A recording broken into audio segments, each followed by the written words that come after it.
Hello students, स्वागत है आपका इस ऑनलाइन क्लास में। पिछले जो क्लासेज जो थी दो, उसमें हमने पहली क्लास में पढ़ा था केंद्रीय प्रवृत्ति के माप और उसके जो क्वेश्चंस हैं वो हमने सारे यहाँ सॉल्व किए थे।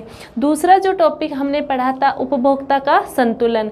उपभोक्ता के संतुलन में हमने गणनावाचक विचारधारा और क्रमवाचक विचारधारा दोनों को पढ़ के उपभोक्ता का जो संतुलन होता है वो कैसे होता है उसके बारे में हमने जानकारी ली थी।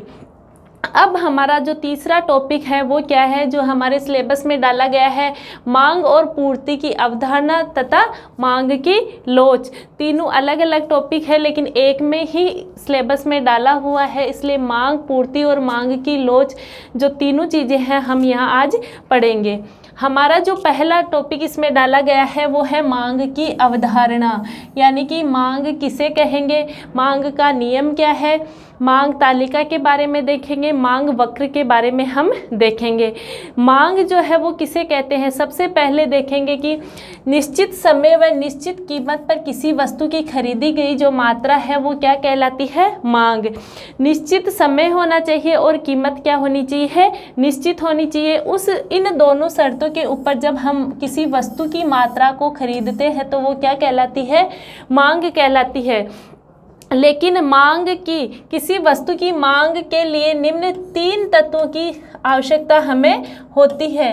किसी भी वस्तु की मांग जो है वो 3 तत्वों से मिलकर बनती है। पहला जो तत्व है इच्छा, दूसरा है साधन और तीसरा है साधन व्यय करने की तत्परता। जैसे मान लो मेरी रसगुल्ला खाने की इच्छा हुई, रसगुल्ला खाने की मेरी इच्छा तो है लेकिन मेरे पास क्या नहीं है, साधन नहीं है, मेरे पास क्या नहीं है, धन उपलब्ध नहीं है, तो वो जो मेरी मांग है वो केवल मांग नहीं होगी, केवल इच्छा ही बनकर रह जाएगी। अब मान लो इच्छा भी है मेरी रसगुल्ला खाने की और मेरे पास धन भी है, लेकिन साधन व्यय करने की तत्परता मेरे अंदर नहीं है, मैं कंजूस प्रवृत्ति की हूँ, यानी कि रसगुल्ला खाने के लिए मैं पैसा खर्च नहीं कर सकती, तो वो मांग क्या होगी, मांग नहीं कहलाएगी। इच्छा है, साधन है, लेकिन साधन व्यय करने की अगर तत्परता मेरे अंदर नहीं है तो वो क्या है, इच्छा ही रह जाएगी, वो मांग कभी नहीं कहलाएगी। इसलिए मांग को पूरा करने के लिए इन साधनों की आवश्यकता होती है। इच्छा, साधन और साधन व्यय करने की तत्परता, इन तीनों तत्वों को मिलाकर ही मांग बनती है। अब देखो आगे कि जो हमारी मांग है उसको कौन कौन से तत्व प्रभावित करते हैं। जो हमारी मांग है उसको कौन कौन से तत्व प्रभावित करते हैं, मांग क्या है। जैसे मान लो अक्स वस्तु की मांग है, ये फलन है पी एक्स,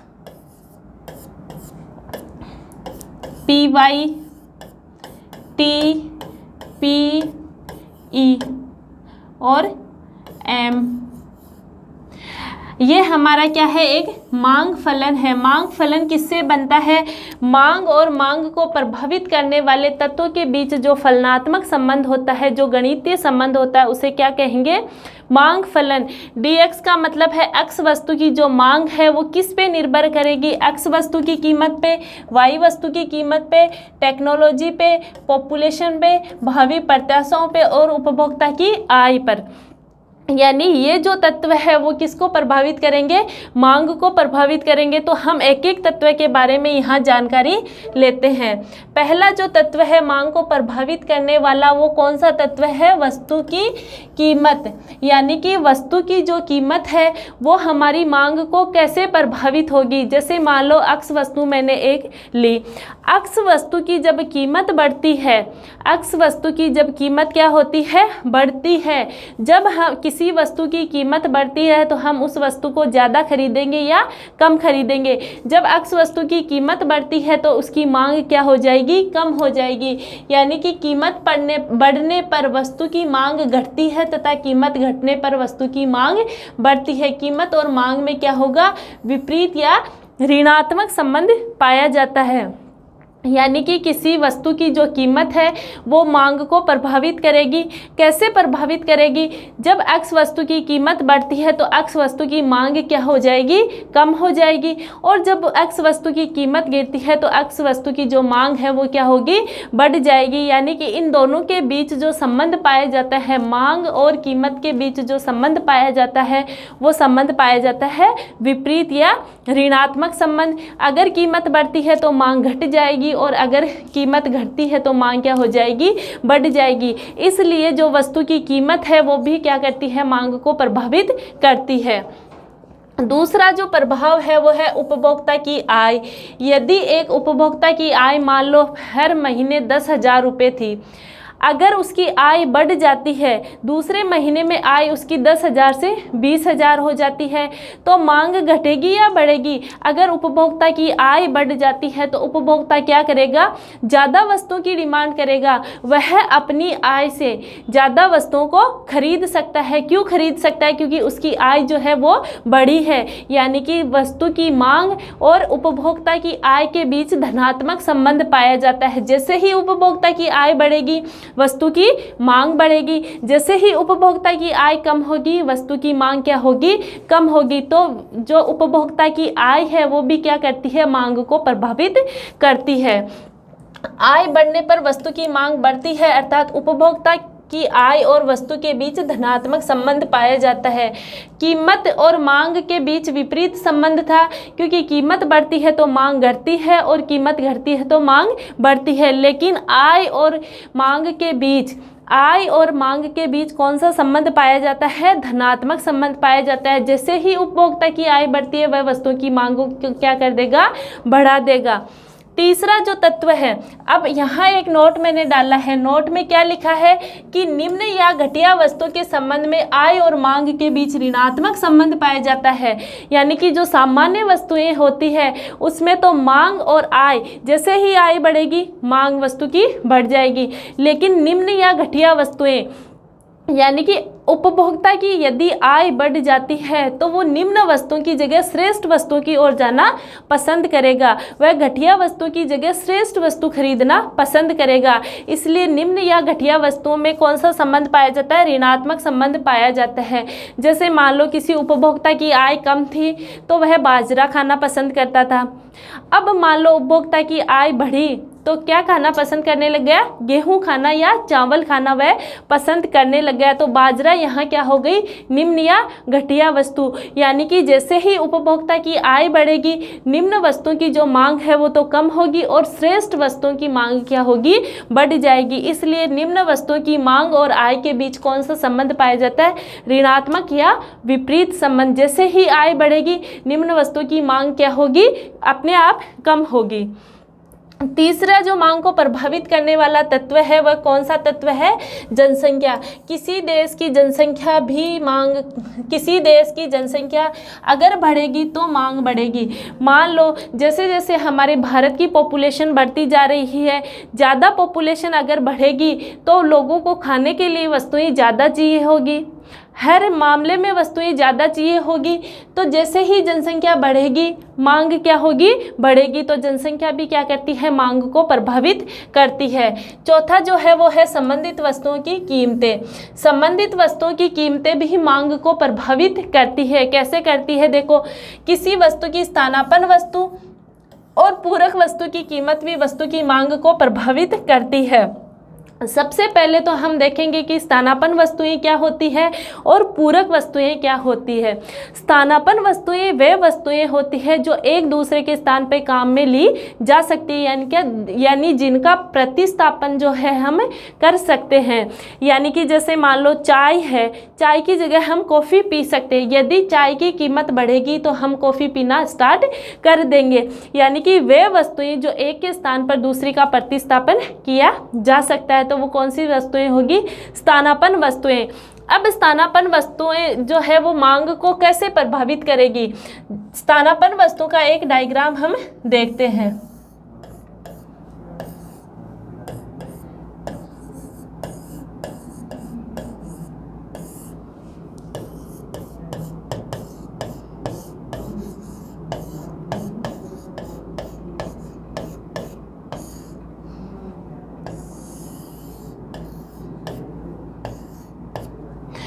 सामान्य अर्थों में जो मांग वक्र होता है वो कौन से ढाल वाला होता है? ऋणात्मक ढाल वाला। मांग का नियम क्या कहता है कि अन्य बातें स्थिर रहने पर जब किसी वस्तु की कीमत बढ़ती है तो उसकी मांगी गई मात्रा घट जाती है, और जब किसी वस्तु की कीमत घटती है तो उसकी मांगी गई मात्रा बढ़ जाती है। यानी कि कीमत और मांगी गई मात्रा में विपरीत संबंध पाया जाता है।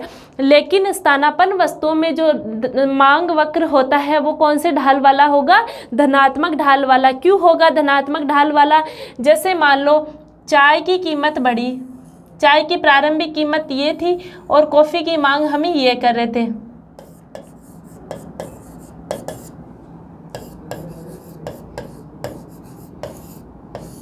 अब मान लो प्रारंभिक कीमत चाय की ये थी और इस कीमत पर हम कॉफ़ी की इतनी मात्रा ले रहे थे, इतनी मात्रा की मांग कर रहे थे। अब मान लो चाय की कीमत जैसे ही बढ़ी, चाय की कीमत बढ़ के क्या हो गई? P1 पर आ गई, तो कॉफ़ी की जो मांग है वो क्या हो गई? बढ़ जाएगी। यानी कि कौन सा संबंध है? धनात्मक संबंध। तो स्थानापन्न वस्तुओं में जो मांग वक्र होगा वो कौन से ढाल वाला होगा? धनात्मक ढाल वाला मांग वक्र स्थानापन्न वस्तुओं में होगा।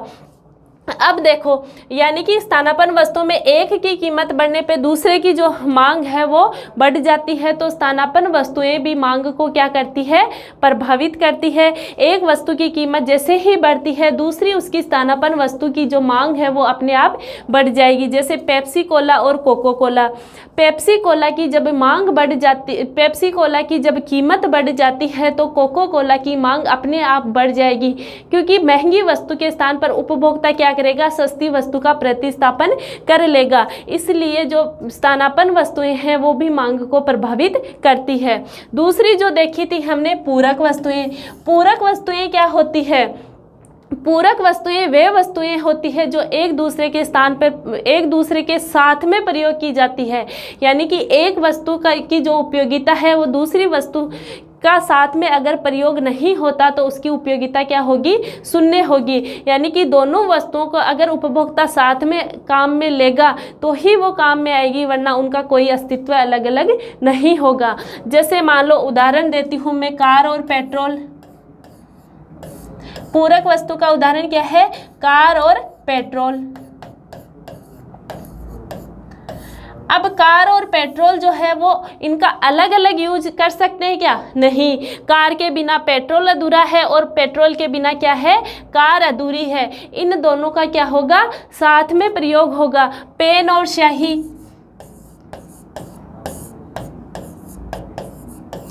पेन और स्याही, इन दोनों का क्या होगा? साथ में प्रयोग होगा। यानी कि पूरक वस्तुएं वे वस्तुएं होती है जिनका क्या होता है? साथ साथ प्रयोग होता है। एक के बिना दूसरी जो वस्तु है वो क्या है? अधूरी है।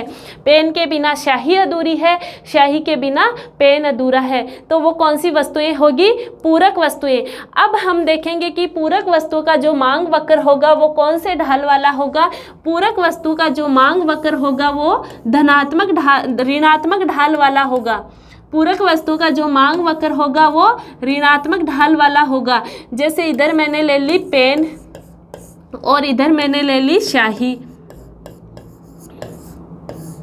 अब देखो, पेन की प्रारंभिक कीमत ये थी P, तो स्याही की जो मांग थी वो थी Q।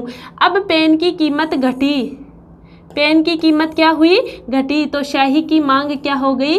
बढ़ गई। पेन की कीमत और घटी, स्याही की मांग और बढ़ी। यानी कि एक वस्तु के साथ दूसरी वस्तु का जब प्रयोग होता है, पेन की कीमत घटी तो पेन की मांग क्या होगी? बढ़ेगी। पेन की कीमत घटी है तो पेन की मांग क्या होगी? बढ़ेगी। मांग का नियम क्या कहता है कि एक वस्तु की जब कीमत घटती है तो उसकी मांग क्या होगी? बढ़ेगी। यहाँ पेन की जो कीमत है वो घट रही है। पेन की कीमत घटने से जो है स्याही की मांग बढ़ रही है। पेन की कीमत घट रही है और स्याही की मांग बढ़ रही है। क्यों बढ़ रही है? अगर पेन की कीमत घटेगी तो पेन क्या खरीदे जाएंगे? ज़्यादा खरीदे जाएंगे। अगर ज़्यादा पेन खरीदे जाएंगे तो उसकी जो पूरक वस्तु है स्याही, उसकी मांग क्या होगी? बढ़ेगी। इसलिए पूरक वस्तुओं का जो मांग वक्र होता है वो ऋणात्मक ढाल वाला होता है और स्थानापन्न वस्तुओं का जो मांग वक्र होता है वो क्या होता है, धनात्मक ढाल वाला। तो पूरक वस्तु की कीमत और स्थानापन्न वस्तु की कीमत जो दोनों है वो मांग को प्रभावित करेगी।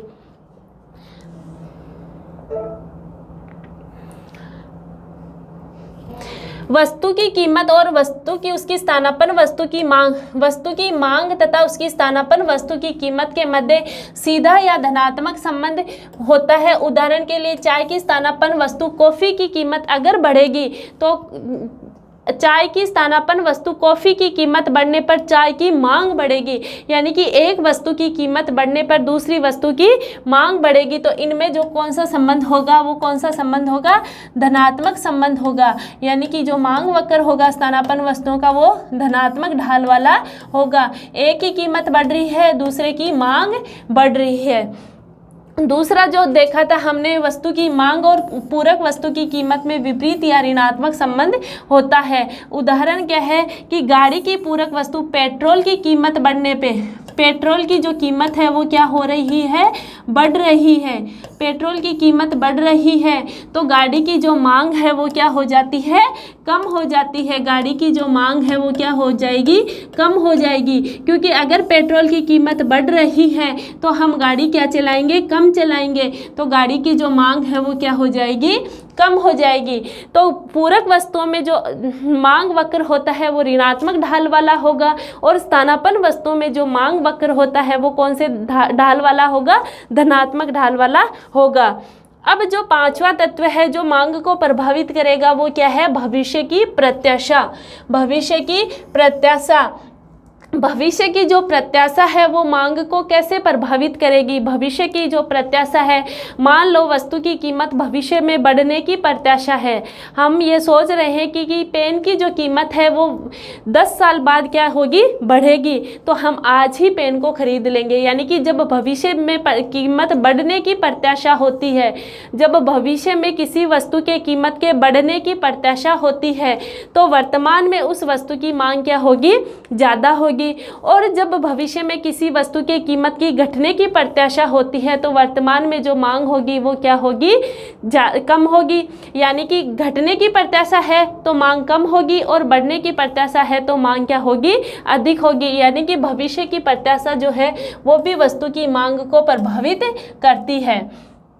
अब देखो, मांग को प्रभावित करने वाले तत्व हमने देखे कि वस्तु की स्वयं की कीमत प्रभावित करती है, उपभोक्ता की जो आय है वो वस्तु की कीमत को प्रभावित करती है, संबंधी जो वस्तुएं होती है, स्थानापन्न वस्तुएं और पूरक वस्तुएं वो प्रभावित करती है, जनसंख्या प्रभावित करती है। जनसंख्या बढ़ेगी तो मांग बढ़ेगी, जनसंख्या घटेगी तो मांग घटेगी। और जो भविष्य की प्रत्याशा है वो क्या करती है, मांग को प्रभावित करती है। अब जो मांग फलन है, मांग फलन हम देखेंगे। मांग फलन किसे कहेंगे, मांग और मांग को प्रभावित करने वाले तत्वों के बीच जो फलनात्मक संबंध होता है उसको क्या कह देंगे, मांग फलन। dx है x वस्तु की मांग, f का मतलब है फलन, px x वस्तु की कीमत, py y वस्तु की कीमत, i है i, p है पॉपुलेशन जनसंख्या, e है भविष्य की प्रत्याशा और t है टेक्नोलॉजी। टेक्नोलॉजी भी मांग को प्रभावित करेगी। कैसे करेगी, यानी कि टेक्नोलॉजी में जब सुधार होता है, टेक्नोलॉजी में जब सुधार होता है तो वस्तुओं की उत्पादन लागतें क्या होगी, कम होगी। अगर वस्तु की उत्पादन लागतें कम होगी तो वस्तु की कीमत क्या रखी जाएगी, कम रखी जाएगी और इससे क्या होगी, मांग बढ़ेगी। और अगर पुरानी या प्राचीन तकनीक का हम यूज में लेते हैं तो लागत क्या आएगी, वस्तु के उत्पादन की ज़्यादा आएगी। अगर लागत ज़्यादा आएगी तो हम कीमत ज़्यादा रखेंगे और कीमत ज़्यादा होगी तो मांग क्या होगी, कम होगी। इसलिए जो टेक्नोलॉजी है, तकनीक है, वो भी मांग को प्रभावित करती है। dx है x वस्तु की मांग, f है फलन, px है x वस्तु की कीमत, py है y वस्तु की कीमत, i है उपभोक्ता की आय, p है जनसंख्या और e है भावी प्रत्याशा। ये सब जो है वो मांग को प्रभावित करते हैं। अब है मांग तालिका।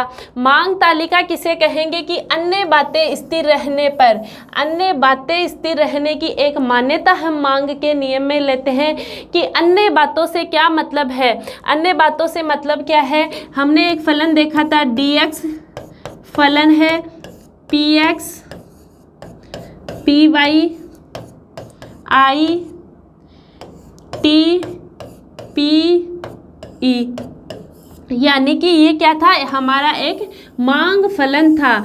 इस मांग फलन में मांग का नियम क्या कहता है कि अन्य बातें स्थिर रहने पर जब किसी वस्तु की कीमत बढ़ती है तो उसकी मांगी जाने वाली मात्रा क्या होगी, घटेगी, और जब किसी वस्तु की कीमत घटेगी तो मांगी जाने वाली मात्रा बढ़ेगी। तो इन अन्य बातों से मतलब क्या है, अन्य बातों से मतलब यानी कि कीमत के अलावा जो भी तत्व मांग को प्रभावित करेंगे, कीमत के अलावा जो भी तत्व मांग को प्रभावित करेंगे उन सभी तत्वों को क्या मान लेते हैं, स्थिर मान लेते हैं। ये मैंने बार लगा दिया, यानी कि केवल हम संबंध देख रहे हैं कीमत और मांग में, इसके अलावा जो भी तत्व मांग को प्रभावित करते हैं उन सभी तत्वों को हमने क्या माना है, स्थिर माना है।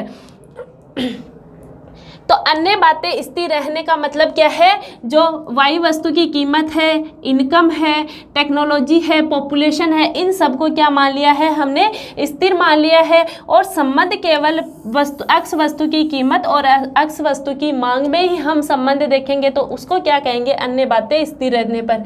अन्य बातें स्थिर रहने पर वस्तु की मांग तथा उसकी कीमत के बीच ऋणात्मक संबंध को जिस तालिका से दर्शाया जाता है उसे क्या कहेंगे, मांग तालिका या मांग सूची। जैसे मान लो 5 इकाई हमने किसी वस्तु की खरीदी, तो वस्तु की जो मांगी जाने वाली मात्रा है, पहली इकाई की 10 है, कीमत जब 2 रुपये है, जब वस्तु की कीमत 2 रुपये है तो उपभोक्ता कितनी इकाइयाँ खरीद रहा है, 10 इकाइयाँ। जब वस्तु की कीमत बढ़ जाती है, 2 से क्या हो रही है, 4 हो रही है, कीमत बढ़ रही है तो इकाइयाँ क्या हो रही है, कम हो रही है। कीमत बढ़ेगी तो मांगी गई मात्रा क्या होगी, घटेगी, यानी कि कीमत 2 से 4 रुपये हुई तो मांगी गई मात्रा क्या हो रही है, घट रही है, 10 से 8 हो रही है। फिर वापस कीमत 4 है, कीमत क्या है यहाँ 8, कीमत क्या है 8। जब कीमत 8 रुपये होती है यानी कि कीमत 4 से क्या हो गई, 8 हो गई, कीमत क्या हो रही है, बढ़ रही है, तो जो मांगी जाने वाली मात्रा क्या है, घट रही है, यानी कि दोनों में क्या संबंध है, विपरीत संबंध है। अब देखो 8 से कीमत क्या हो रही है, 4 हो रही है, कीमत क्या हो रही है, कम हो रही है। अगर कीमत कम होगी तो मांगी जाने वाली मात्रा क्या होगी, अधिक होगी, यानी कि मांगी जाने वाली मात्रा पहले 6 थी, अब क्या हो गई, 8 हो गई। अब कीमत और कम हुई तो मांगी जाने वाली मात्रा क्या हो गई, और कम हो गई। यानी कि मांग और कीमत में जो विपरीत संबंध होता है उसको जब हम किसी तालिका में दर्शाते हैं तो वो क्या कहलाती है, मांग तालिका या मांग सूची। अब 2 प्रकार की मांग तालिका होती है, एक होती है व्यक्तिगत मांग तालिका और एक होती है बाजार मांग तालिका। व्यक्तिगत मांग एक उपभोक्ता के लिए वस्तु की कीमत और वस्तु की मांग के बीच संबंध दर्शाती है। व्यक्तिगत जो मांग तालिका होती है वो केवल एक उपभोक्ता की मांग और कीमत में संबंध को दर्शाती है, लेकिन बाजार कीमत तालिका जो होती है वो संपूर्ण व्यक्तियों की मांग और कीमत में संबंध को दर्शाती है। बाजार मांग तालिका वस्तु की संभावित कीमतों और उस वस्तु के समस्त उपभोक्ताओं द्वारा दी गई मात्रा को व्यक्त करती है। अब हम देखेंगे कि मांग वक्र किसे कहेंगे, मांग वक्र कैसे बनाते हैं। वस्तु की कीमत और वस्तु की मांग के मध्य ऋणात्मक संबंध को जिस वक्र से दर्शाया जाता है, वस्तु की कीमत और वस्तु की मांग को, इधर हमने वाई एक्सिस पे कीमत ले ली और एक्स एक्स पे ले लिया मांग की मात्रा।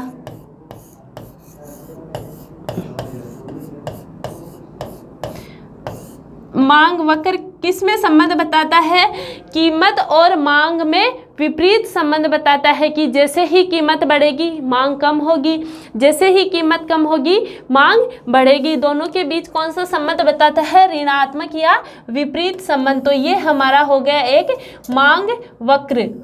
इस मांग वक्र में कीमत और वस्तु की मांगी गई मात्रा के बीच विपरीत संबंध को हम देखेंगे। जैसे मान लो प्रारंभिक कीमत P थी, तो वस्तु की जो मांग थी वो क्या है, Q।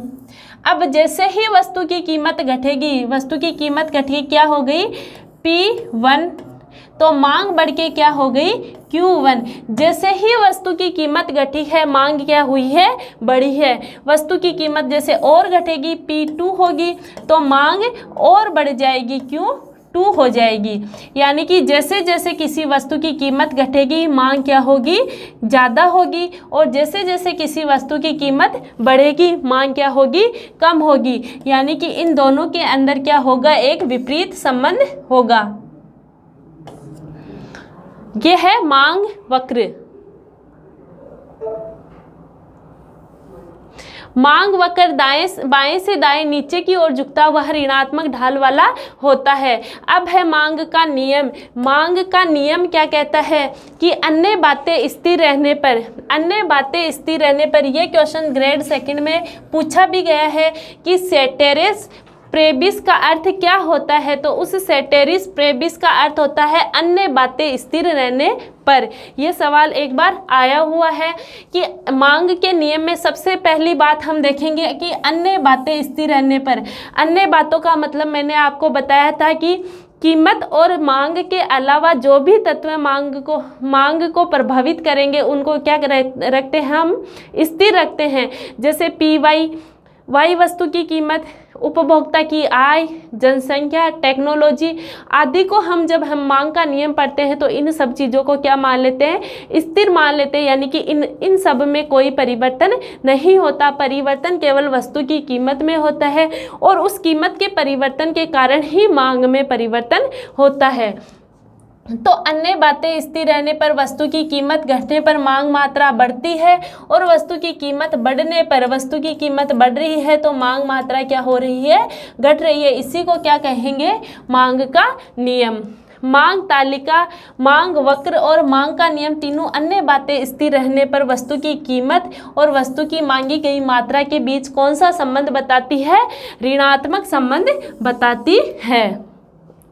अब अन्य बातें मांग के नियम की मान्यताएं होती है, जिन्हें मांग का नियम प्रतिपादित करते समय हम क्या रख लेते हैं, स्थिर रख लेते हैं। मांग का नियम जब हम पढ़ते हैं तो अन्य बातें जो है उनको क्या मान लेते हैं, स्थिर मान लेते हैं कि कोई जनसंख्या नहीं बढ़ रही, टेक्नोलॉजी में कोई परिवर्तन नहीं हो रहा, उपभोक्ता की जो आय है वो क्या है, स्थिर है, उपभोक्ता की आय ना बढ़ रही है और ना घट रही है। इन सभी चीज़ों को हम स्थिर मान लेते हैं। मांग के नियम का आधार जो है वो सीमांत उपयोगिता ह्रास नियम को माना जाता है। ये क्वेश्चन भी पूछ लिया जाता है। अब देखो मांग के नियम का अपवाद। मांग के नियम का वास्तविक अपवाद केवल गिफिन वस्तुएं होती है, अथवा गिफिन का विरोधाभास क्या है, मांग के नियम का अपवाद। अब हम देखेंगे कि गिफिन वस्तुएं जो होती है वो कौन सी वस्तुएं होती है। गिफिन वस्तुएं वे वस्तुएं होती है जिनकी अगर कीमत बढ़ती है तो उनकी मांग बढ़ेगी, कीमत बढ़ेगी तो मांग बढ़ेगी और कीमत घटेगी तो मांग क्या होगी, घटेगी। यानी कि गिफिन वस्तुओं का जो मांग वक्र होता है वो कौन सा होता है, धनात्मक ढाल वाला। धनात्मक ढाल वाला गिफिन वस्तु का मांग वक्र होता है कि जैसे ही किसी वस्तु की कीमत बढ़ेगी उसकी मांग क्या होगी, बढ़ जाएगी, और जैसे ही किसी वस्तु की कीमत जो है वो घटेगी तो उसकी मांग क्या हो जाएगी, घट जाएगी। तो ये कौन सी वस्तुएं होगी, गिफिन वस्तुएं। गिफिन वस्तुएं जैसे मान लो हीरे जवाहरात।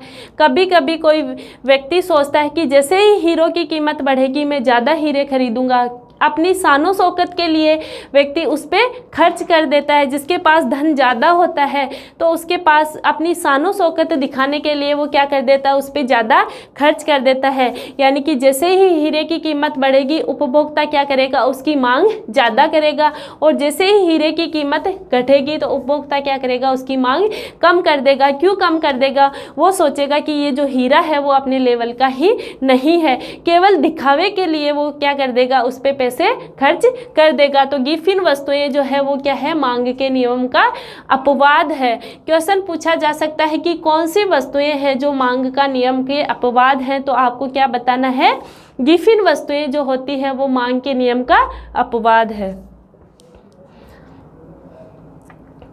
अब दो चीजें हम देखेंगे, एक तो मांग मात्रा में परिवर्तन और मांग में परिवर्तन। मांग मात्रा में परिवर्तन और मांग में परिवर्तन, ये दो जो चीजें हैं इसमें स्टूडेंट्स को हमेशा ही कन्फ्यूजन रहता है और यहाँ से सवाल आने की 100% उम्मीद हमेशा रहती है। एग्जामिनर सवाल जो बनाता है मांग से, वो यहीं से सबसे ज़्यादा संभावना रहती है।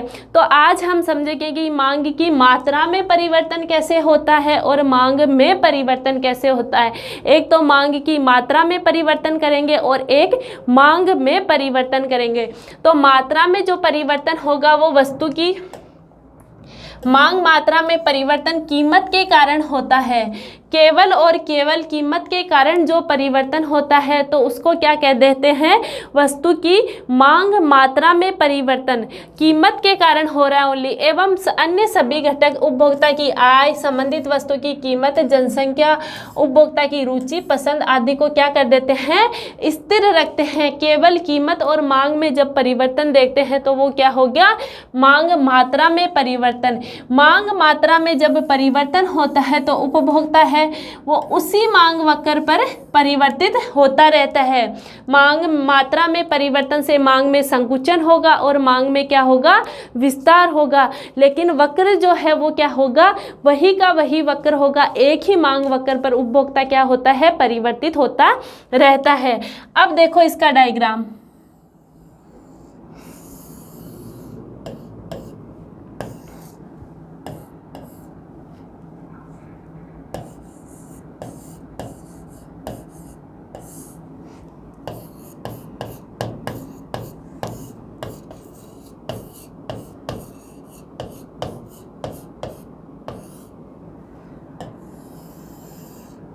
ये हमारा है एक डीडी मांग वक्र।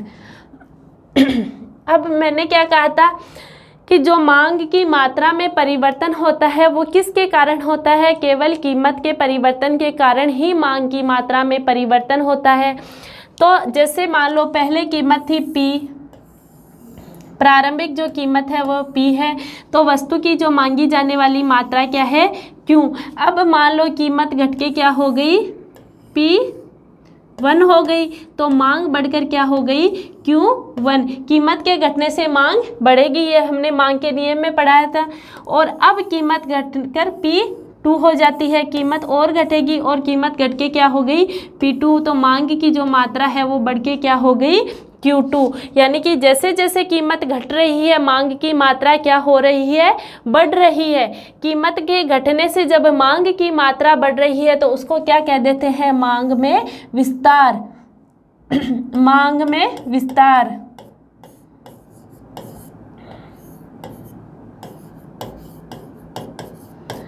कीमत कम हो रही है, मांग क्या हो रही है, लगातार कीमत कम हो रही है, लगातार मांग बढ़ रही है, यानी कि मांग में क्या हो रहा है, विस्तार हो रहा है।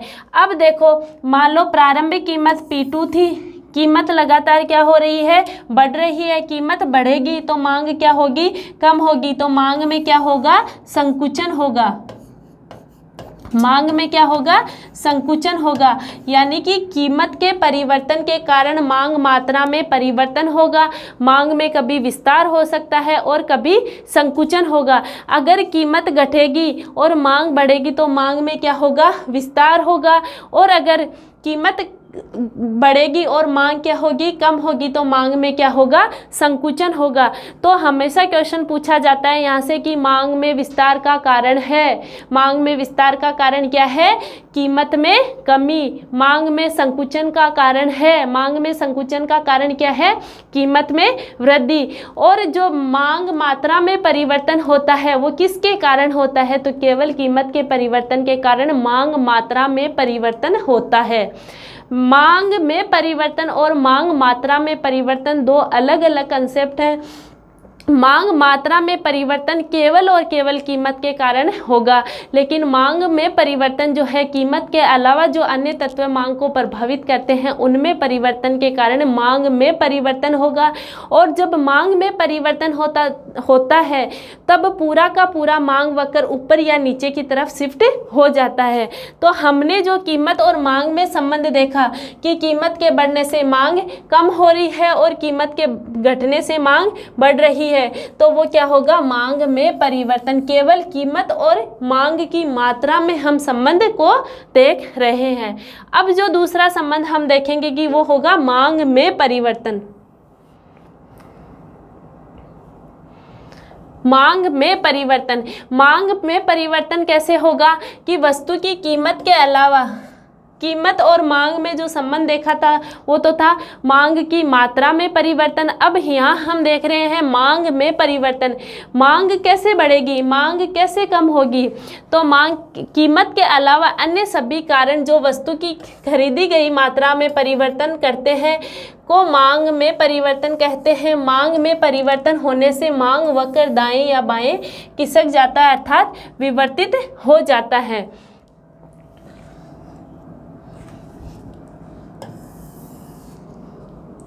मांग में परिवर्तन का हम यहाँ डायग्राम देखेंगे। ये हमारा प्रारंभिक मांग वक्र था डी। मांग में परिवर्तन हुआ है, यानी कि मांग को प्रभावित करने वाले जो अन्य तत्व हैं उन्होंने क्या कर दिया, मांग को बढ़ा दिया। कीमत यहाँ क्या रहती है, स्थिर रहती है। मांग में परिवर्तन जब हम देखते हैं तो कीमत क्या होगी, स्थिर होगी। इस स्थिर कीमत पर प्रारंभिक जो मांग थी वो क्यू थी, लेकिन जैसे ही उपभोक्ता की आय बढ़ी, उपभोक्ता की आय बढ़ते ही क्या हुआ, कीमत तो वो की वो है लेकिन आय बढ़ गई। उस बढ़ी हुई आय से उपभोक्ता क्या करेगा, ज़्यादा वस्तुओं की मांग करेगा। तो Q से Q1 तक क्या हो गई, मांग बढ़ गई, लेकिन कीमत क्या है, कीमत तो स्थिर है। कीमत 10 रुपये है तो 10 रुपये ही है, लेकिन मांग क्या हो गई, बढ़ गई। मांग क्यों बढ़ गई, क्योंकि जो आय है उपभोक्ता की वो क्या हो गई, बढ़ गई। यदि कीमत के अलावा अन्य तत्व जो मांग को प्रभावित करते हैं उनके कारण यदि मांग में परिवर्तन होता है तो वो क्या कहलाएगा, मांग में परिवर्तन। इससे पूरा का पूरा मांग वक्र ही दाएं या बाएं खिसक जाता है। ये मान लो उपभोक्ता की आय कम हो गई, उपभोक्ता की आय क्या हो गई, घट गई, तो वह उसी कीमत पर वह वस्तु की कम मात्रा की मांग करेगा। तो आय के बढ़ने पर जो मांग वक्र है वो दाएं ओर खिसक जाएगा और आय के कम होने पर जो मांग वक्र है वो बाएं ओर खिसक जाएगा। यानी कि मांग वक्र ही परिवर्तित होता है। मांग वक्र किस कारण से परिवर्तित होता है, मांग में परिवर्तन के कारण। यानी कि मांग को प्रभावित करने वाले जो अन्य तत्व हैं उनके कारण पूरा का पूरा मांग वक्र ही परिवर्तित हो जाता है। इन दोनों कंसेप्ट में से जरूर क्वेश्चन आने की संभावना हमेशा रहती है। अब देखो, वस्तु की मांग वक्र वस्तु की मांग में परिवर्तन होने पर विवर्तित होता है। वस्तु की मांग में परिवर्तन कीमत के अलावा अन्य घटकों के परिवर्तन होने पर होता है, जैसे उपभोक्ता की आय, जनसंख्या, उपभोक्ता की रुचि पसंद आदि। आज के लिए बस इतना ही, धन्यवाद।